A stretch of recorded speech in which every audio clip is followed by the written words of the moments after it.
Okay, say it. Genisys. I should punch you for that one. Hey, you told me to just say it just 5 seconds ago. That's true. Although I did kind of script it beforehand, but anyway. Okay, so if you couldn't tell, we just got back from Terminator Terminator Genisys. Genisys, yeah, and Arnold was definitely right. Yeah, He came back. he's back. Uh, And after Salvation, I'd actually say that the series is back. This is actually one that feels like a Terminator movie. definitely. Salvation didn't. And if don't take my word for it though, James Cameron approved of it.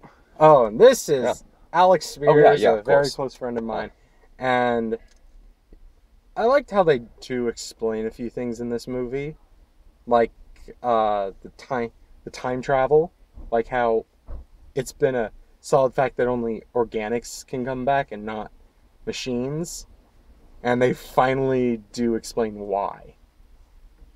Oh yeah, okay. So is this a spoiler-free review or no?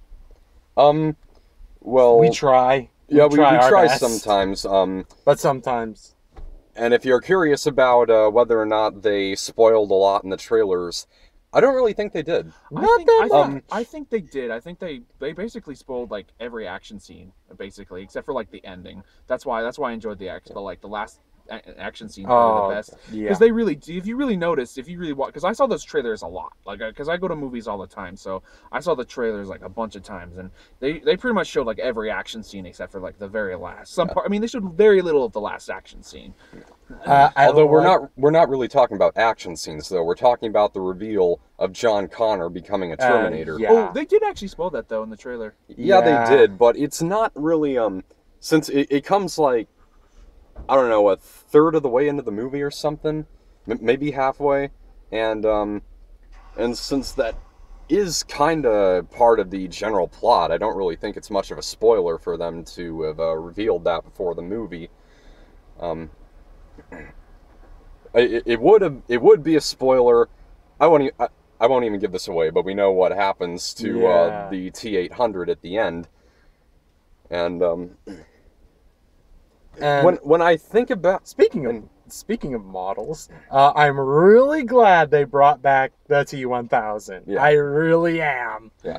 And because I always thought, say what you want about the TX, the T-1000 is the most superior model they've come up that Skynet has come up with. Yeah. And it does, in this movie, it does seem that Skynet has learned from the past 3 movies.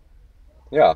Like, and I kept asking myself this in the other movies, why don't they send a Terminator into more than just like 1 or 2 moments in the past to execute Sarah and John?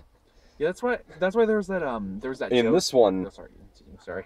Sorry, I kind of interrupted, but all right. But that's why in the How It Should Have Ended, when Terminator Salvation, they did a How It Should Have Ended. That's why they made that joke that the machines just figured out they could have just killed us as babies and it would have solved our problems much easier because they can't fight back as kids. As little babies. Although to be fair, in the first they try to kill Sarah because John isn't born yet. Yeah. And so basically this one, part of it takes place in that time of the first Terminator movie. And I actually do like the structure of it, how it resets, and to be honest, I think this one could have been the last one in the entire series. Yeah, but no. Yeah, there are going to be 2 more, and it is possible. Even if you don't see past the credits, it's kind of obvious. Yeah, because sort of. And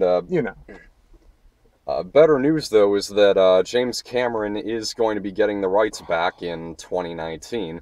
So it may be still a while before we get the next one, but hey, it's like a 6-year wait in between each other film. So, yeah, but then again, who knows? It depends on how much money it makes. I mean, Salvation was also supposed to be a trilogy too, but that didn't pan out. So we'll have to see what happened. Yeah, it was also supposed to be another trilogy, but they didn't. but it didn't make enough money come back, so they didn't make enough Okay. money. Yeah. Let's just get this one over with. What did you not like? I don't know. I don't know if I can say that there was anything I particularly hated. For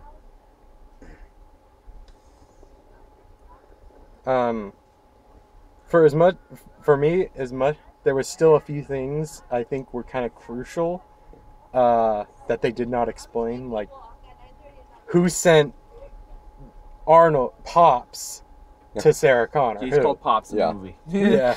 But although they might explain that in the sequels, though. That's maybe. Something that it'll be. Isn't that later. something that kind of just goes without saying? Yeah.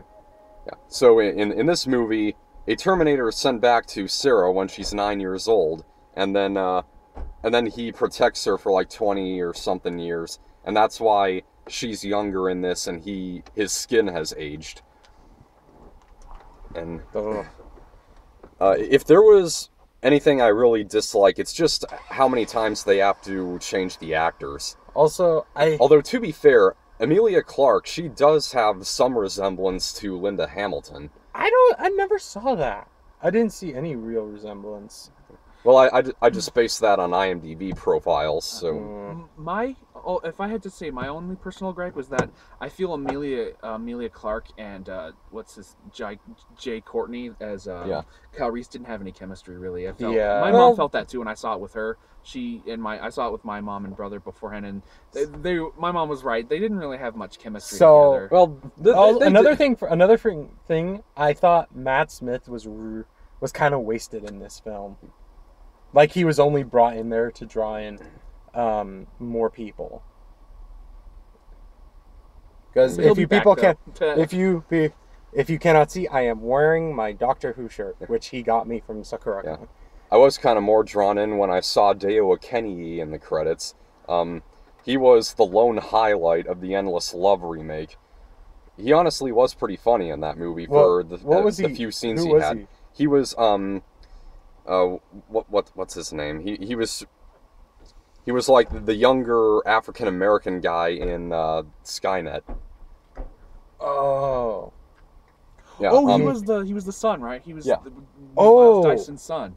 Yeah. Actually, I think that he's only in like 2 scenes of this. I told Alex, I think that was the actor who played Danny in Terminator 2 Judgment Day, but I can't be sure. You gotta just look that up. And Silverman again. Like, Brian Silverman again. Yeah. Like, he just can't stay away. So I was gonna say, Sarah and Kyle, they did have some conversations. I mean, I wouldn't say they had no chemistry whatsoever. Well, yeah, they didn't have. I didn't say they had. Just they didn't really have great. Like they didn't. It didn't I think feel people like they mistake that for chemistry. People, just because you have a lot of conversations doesn't mean you have chemistry. Yeah, it's just they just didn't feel like if in real life if they were in a relationship I'd buy it. Like at Kirsten Stewart and Robert Pattinson. I never really bought that they were really an item in real life. Well, yeah, of course. I mean, and they had plenty of conversations together. Well, not really. You call those conversations? Well, they did talk to each other. Hold on tight, Spider Monkey. But they also looked at each other. They had terrible dialogue with each other, but I'm still saying they still talked. It's just of course, there's still also a lot of them just staring deeply into each other. Yeah. Well, I guess part of it is just the fact that they barely know each other, even though Michael Biehn and Linda Hamilton had a lot of good chemistry. Yeah. In the original. Also, one thing I didn't agree with my mom though about Jai Courtney, the guy who played Kyle Reese. I thought he did a good job. I didn't think he was that bad. Like my mom thought he was kind of boring. So did my brother too. My brother also thought he was kind of. I thought he was okay. I thought he was fine. Yeah, I don't hate him as much as a lot of people do. He was also in Divergent. A lot of people. Yeah, he was good in Divergent. A lot of people hated him in Die Hard 5 though. Yeah. Oh yeah, he was good on Jack Reacher too as the villain. He was good in that one too. He was in Jack Reacher. He's good in that one too. Yeah. So, and also I did think it was kind of funny.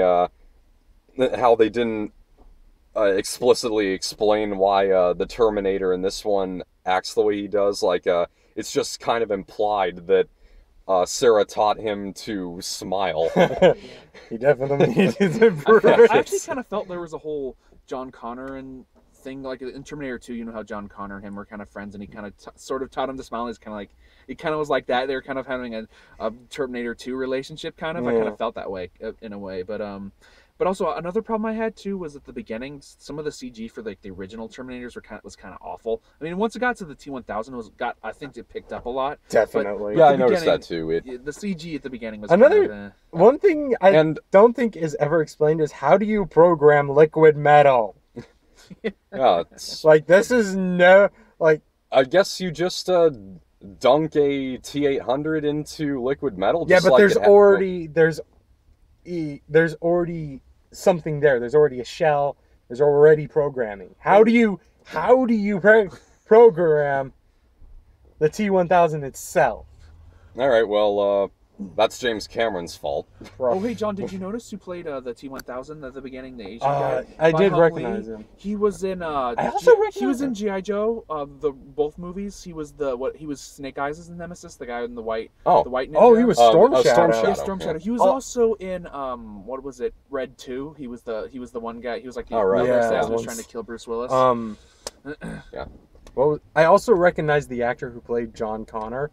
I'm just not sure. Jason Clarke. It is too bad Robert Patrick couldn't come back to play the T-1000. Oh, that would have been. Yeah. Of course, they would have also had to. They would have had to de-age him. But supposedly why they hired. He's changed a lot over the last 20 years. Why they hired Baihan Lee I think it's because some actors just don't age well. As the T-1000 was supposedly to draw on the Japanese or Chinese crowd. I'm not exactly sure but it was supposed to because most movies nowadays are making more money overseas. So they were trying they bring him in to make more money because he's more popular in other. I forgot what if either Japan or China. I wasn't sure, or Korean. I'm not exactly sure if he is or not. A lot of big budget movies are shooting for a big marketing campaign One of the overseas. Things this movie... like Age of Extinction had a really huge marketing campaign toward China, having the battle take place in Hong Kong, and also having a few scenes with the government getting involved. So, I think... Well, also... in fact, it's the highest grossing film in China. Like Resident Evil Retribution, too. The Resident Evil series especially has been coasting off because they've been shooting in China for most of their films. I've been Tokyo. Tokyo. Another thing about this, most of the series has really hammered in how much, changing the past is something, it does affect the future, but in this one, it's just sort of thrown out the window. John Connor, I don't need you to, I don't need either of you to be alive. Yet that makes no sense. But I'm really hoping they start to go in a new direction, though, with the future, too, because I'm getting kind of sick of the whole, let's John Connor, kind of always talk about John Connor all the time. We get it, he's supposed to be the future, but can we, maybe move into a new direction with this now and not worry about, what's going on? That's why that was the only thing I kind of liked about Salvation is that they're focused, because John Connor's already here, he's already the hero, so there was no need to go, John Connor, and the machines are trying to stop him, but then again, they're trying to kill all humans, so... One last thing I'd like to bring up is the 3D. This is probably the best 3D I've seen all year. I'll have to admit. Yeah. I saw Mad Max in 3D. I thought Mad Max was better, actually. Yeah. We missed Mad Max in 3D. If you've watched this before, I don't like movies in 3D. I just think it's a way. It's sometimes it's just a gimmick. But in this one, this was done well. Yeah. Although I could have taken it in 2D. Yeah. I'm fine with 3D. It depends on what they do with it. Like I'm with my brother on the whole shooting. If I don't want, I saw Harry. I don't want a 3D movie to be something like everything has to be in your face. Like Yeah. when I saw Madagascar 3, the 3D was fine when it was like when they were in the carnival stuff. But then there were so many scenes where like there's a scene at the beginning where they're all old and they're coming up and they're moving up to the screen like, "Hey, Sonny!" Like they're all old. They're it's trying to scare them that they're old. Yeah. And then they never went back to New York, so it was really scary. And it's just like I don't really need you shoving stuff in my face, and it felt like they did that like a couple times in this film. But other than that, it was mostly fine. Then there are times where they don't use the 3D at all whatsoever, like Last Airbender, Thor, Clash of the Titans. Yeah, they. Also, the 3D... what was it? There was the last Wes Craven film, My Soul to Take 2. They did not use that. Was in 3D and like there was nothing. They didn't take advantage of it. Yeah, there was nothing at all. It was just like I was like, is something supposed to happen here? It's like, why was this in 3D in the first place? All right, that's why I say it's nothing but a gimmick. Yeah. Really. Yeah. Half the time, I'd say that's the case. Half the time, I am impressed by the 3D. So I would recommend the 3D in this case, and unfortunately, though, it doesn't look like this movie's doing very well in the box office. No. Wednesday it lost to Magic Mike. Oh, it lost to Magic Mike. Why Oh, do you say man. Magic Mike so much? I've seen the first movie. It's not that bad. I mean, besides it being about like strippers and stuff, but it's actually pretty interesting. I thought it was a pretty good movie actually. I haven't seen the second one though yet. I haven't seen it yet, but I thought the first one was pretty interesting, especially because it had a good director, Steven Soderbergh. Okay, so director. let's get down to this grading. All right. I liked it. I think it's worthy of more than a 27% on Rotten Tomatoes. But I enjoyed the action. Arnold was great. I laughed a lot at a lot of his parts, and really good. And it did have a solid, satisfying conclusion. If this was the last one, I would have been fine with it. But I am open to the continuation that they're planning. Yes. So I'm going to give it a B. I'm going to go with a B minus. I was expecting a bit more. I'm definitely satisfied with what I got, but there is definitely lacking. Okay. I'll probably give it a C. I think it was just okay for me. And it had some. I liked Arnold and the acting was good, but and J.K. Simmons, we forgot to mention J.K. Simmons. He's really good in it too. He has a slightly bigger part in this than he did in 2 and 3. He was in 2 and 3. Yeah, he only had a cameo in Rise of the Machines, but J.K. Simmons, really? Yeah. He was Silverman, wasn't he? Silverman. Yeah, Brian Silverman. Was that who he was playing here? Yeah. No, he was playing Detective. No, he was playing Detective O'Malley or something like that. It had like an Irish name or something like that. He was playing a totally different character. Really? Yeah. Totally different character. So now they're doing what Jay and Silent Bob do. No, having actors play multiple characters in the same world. No, it's View Askew. It's universe. They're not playing the same different actors. They're just playing Jay and Silent Bob. It's just that all the other people from the previous like Clerks movies or something will be like the same. If they show up, they're the same characters. They won't be like anyone else or something like that. I mean, Jason Lee is the only one who kind of plays like he'll be Brody or he'll be like the comic book guy from Chasing Amy or something. What about Ben Affleck? Ben Affleck will be himself. He'll be some people, but like Jay and Silent Bob are always like the same. They're always just Jay and Silent Bob. Yeah. Okay. So previews. So now we got our grades established. Now let's discuss trailers. One in particular. I never finished my thoughts actually. Okay, go ahead. But I thought it was just okay. I mean, I can see. I didn't hate it though. I thought it was fine. It just at the same time though, I kind of agree with. I saw the review I saw, and that I think Hollywood should stop trying to make they're just making okay movies lately. Feels like, but other than that, it was okay. It didn't really thrill me as much as you guys, but I still thought it was good. I probably would. I don't know if I'd buy it on Blu-ray or anything. But it was still a fun movie, and if you like the Terminator movies, I think you might like it. Yeah. All right. Okay, so the first trailer I want to address is Paranormal Activity: The Ghost Dimension. Oh, another one. And it's in 3D.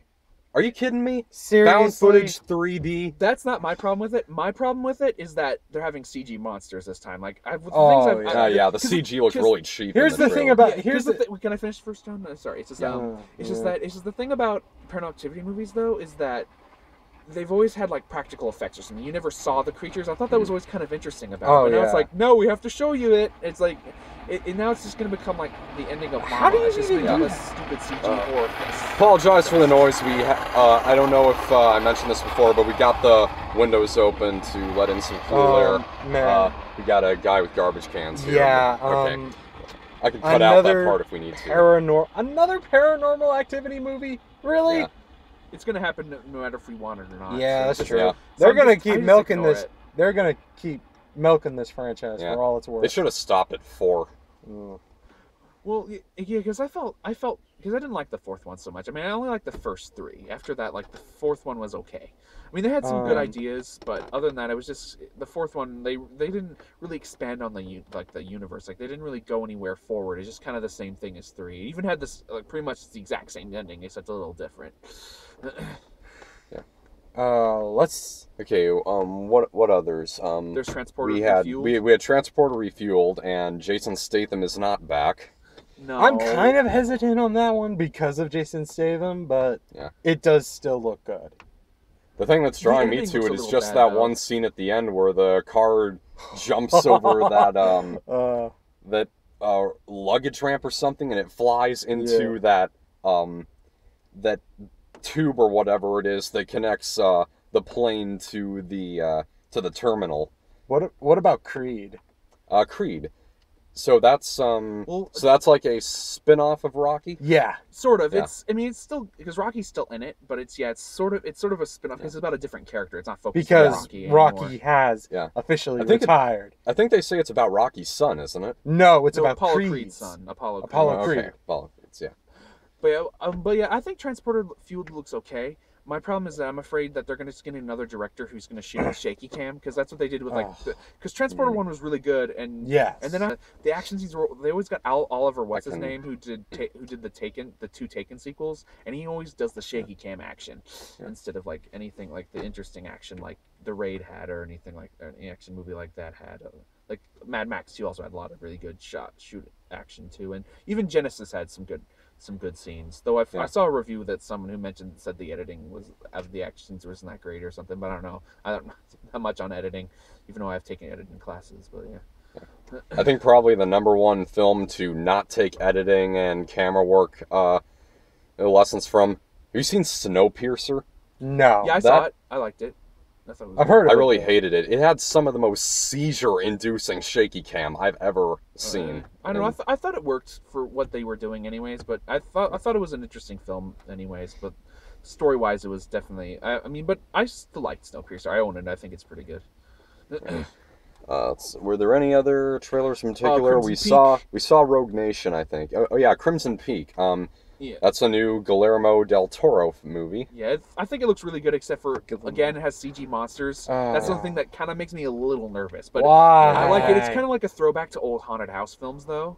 I kind of like that. So good. He was so. But it looks like before it looks like from the trailer, it looks like Jessica Chastain's gonna go nuts. So it looks like it's not gonna be much about the ghost. It looks like maybe Chastain's gonna go nuts and try to kill her. What, like the original Haunting? There's something, maybe something like because it looks like because there's scenes where you see her chasing after Mia Wachowski with like a knife and she's like wearing a white robe. I saw that, so I think that's probably what's gonna happen. Tom Hiddleston. Yeah. Here comes the garbage guy again. Darn you, garbage man! So, okay. The garbage man can't. Simpsons reference. I think I do. Are you referring to the Candyman? Yeah, because they did the garbage man can instead. So the garbage man can't. So. All right. What's next? So. I won't be here. All right. Well, next week it's a double feature that I like to call Minions of the Gallows. We're gonna start with both Minions and Gallows are coming out the same day. That's awesome. Yeah. So the Gallows. I hope it's good. I mean, it's been a while since we've gotten a good horror movie, and the teaser trailer for the Gallows is actually pretty frightening. Yeah, my only problem, I don't like, they have a quote, and I thought when I first saw it, I'm like, it's from a critic, but then it's like, oh no, it's an audience reaction. Because I never liked trailers like that, but other than that, I'm fine with. I think it looks pretty good.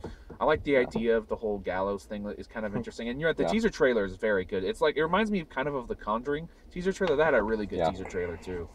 Apparently, minions aren't scared of the gallows, though. They use them as play toys. Yeah. That looks fun too. I'm very because I was nervous when I heard they were making a solo Minions film, but I'm like, I think I will see it. It looks interesting. I think the Minions deserve their own movie. Yeah, and hopefully, I hope Illumination Entertainment sticks to their own stuff because they need to. Like, supposedly they're going to do a Cat in Hat, and they did terrible. Wait, what? Yeah, they're planning to do an. Hopefully it'll be a little better, but it's probably no one can do Doctor Seuss. I think they're planning on doing. I think it was the Grinch again, wasn't it? Well, no, but right now, their next film, though, is The Secret Life of Pets. The teaser trailer's out. It's really good. It looks really interesting, The Secret Life of Pets. But other than that, like, last thing I heard they were planning to do another Cat in the Hat animated. So maybe it'll be better, but I'm not sure. Because so far, Dr. Seuss has not been done that well so far. I loved Horton Hears a Who, though. You like that one? Yeah. I thought it was, like, probably the only one that actually kept the message of the book focused. Yeah, I thought but I thought there were some parts though I thought were kind of weird. Like the anime part was kind of annoying. There was they come out of nowhere too. It was just kind of random. But because I remember Nostalgia Chick didn't like it so much. She reviewed that one. She didn't like it. I gotta be honest, the anime part of that movie made me laugh my guts out. Which part? Oh, the anime part. Oh, yeah. Anime. Okay, it was cute, but I like the animation though for that movie though. The animation for that was beautiful for Horton Hears Who. I mean, that's the only thing Jimmy Hayward, the guy who directed, he also did Jonah Hex. That's the only thing he can do is animation because every time he tries to do live action, it's like not very good. Okay, so it's Minions and the Gallows next week, and horror movie people out there, I'm begging you, lay off on the jump scares and actually scare me. Suspense is always good. I'm really hoping that the Gallows delivers some good horror. And if you're gonna do jump scares, do real jump scares. Don't do the fake ones like a cat or something. Like Nostalgia Critic loves cats. If you're gonna, just don't do jump scares. But if you have to do jump scares, make them real. Don't definitely because James Wan, he did The Conjuring and stuff. He's the one who does jump scares effectively because they're real. It's not just hey man, it's just like hey man, some guy just comes into the room and there's loud music. There's nothing like that. Yeah. I mean, if you're gonna do a false, don't use loud music too. That's the thing because like there's a jump scare in the very original Halloween and there's no no music. It's just hey man, how are you doing? It's like you scared me. That's it. And also the thing that they definitely can't do in the Gallows, this is one of the no-nos with found footage. Don't use music. Takes away the effectiveness of credits found too. Yeah. I looked over the credits. There aren't any famous actors in the Gallows. Good. The only one I found who seemed to do anything before was Cassidy Gifford, and she was in God's Not Dead. But yeah, choice. But yeah, what were we mentioning? Sorry. All right, so and it is another one of those found footage movies where the actors basically play themselves because the characters are all named after the actors. But we should probably save that for next week. But you said no credits. All right. I think credits are fine, especially if they're done okay. Like at the end, they're fine, but at the beginning, like while they're walking in the streets or something. Yeah, that's all right. Okay. Well, I think that can wrap us up. So okay.